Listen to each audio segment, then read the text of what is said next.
ఈరోజు ముఖ్యంగా మన స్వరూప స్థితి గురించి, పరమాత్మ స్వరూప స్థితిని అనుభూతి పొందుతున్నప్పుడు ఆ స్థితి యొక్క లక్షణాలు ఎలా ఉంటాయి అనేది మనం చర్చించుకుందాం. అది ముఖ్యమైనది కాబట్టి ముందుగా మనలోని అసలు ఏ కోశాలు ఉన్నాయి అంటే పంచకోశ విద్య అని 5 కోశాలని ఒక 10 నిమిషాల పాటు అనుభూతి పొందుదాం.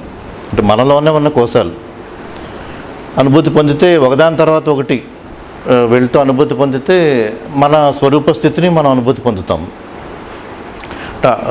5 కోశాలు ఏమిటంటే మొదటిది అన్నమయ కోశం. అంటే నేను ముందుగా చెప్తాను ఎలా అనుభూతి పొందాలనేది. ఇంతకుముందు మనం చాలాసార్లు చేసింది. మొదటగా అన్నమయ కోశాన్ని అనుభూతి పొందమన్నప్పుడు అంటే మనం ముద్రలో ఉంటూ కళ్ళు మూసుకుని అన్నమయ కోశాన్ని అనుభూతి పొందమన్నప్పుడు మన స్థూల దేహాన్ని మాత్రమే గమనిద్దాం. అంటే తల నుంచి కాళ్ళ వరకు ఉన్న మన స్థూల దేహాన్ని గమనిద్దాం. ఇప్పుడు అన్నమయ కోశాన్ని అనుభూతి పొందుతున్నట్టు. ఆ తర్వాత ప్రాణమయ కోశాన్ని అనుభూతి పొందడం అంటే కేవలం శ్వాసని మాత్రమే గమనించటం. కేవలం శ్వాసను మాత్రమే గమనిస్తూ ఉంటే ప్రాణమయ కోశాన్ని అనుభూతి పొందుతున్నట్టు. అంటే దేహభావాన్ని వదిలి దేహానికి విడిగా శ్వాసను మాత్రమే గమనించటం. ఇంకా దేహభావన ఉండదు, కేవలం శ్వాసను మాత్రమే గమనిస్తాం. ఈ నాసిక నుంచి నాభి వరకు జరిగే శ్వాసను మాత్రమే గమనిస్తాం. కేవలం శ్వాసను మాత్రమే గమనిస్తున్నప్పుడు మన ప్రాణమయ కోశాన్ని అనుభూతి పొందుతున్నట్టు. ఇంకా మూడవది మనోమయ కోసం.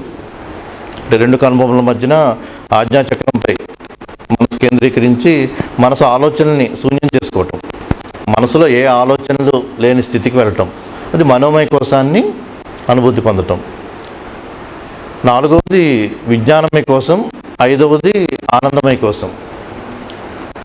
మనసు ఆలోచనల్ని తగ్గించుకుంటూ మనసును శూన్యం చేసుకున్నప్పుడు మనోమయ కోశాన్ని అనుభూతి పొందుతాం. కానీ ఎంత మనసును శూన్యం చేసుకున్నా నేను ధ్యానం చేస్తున్నాను అన్న భావన ఉంటుంది.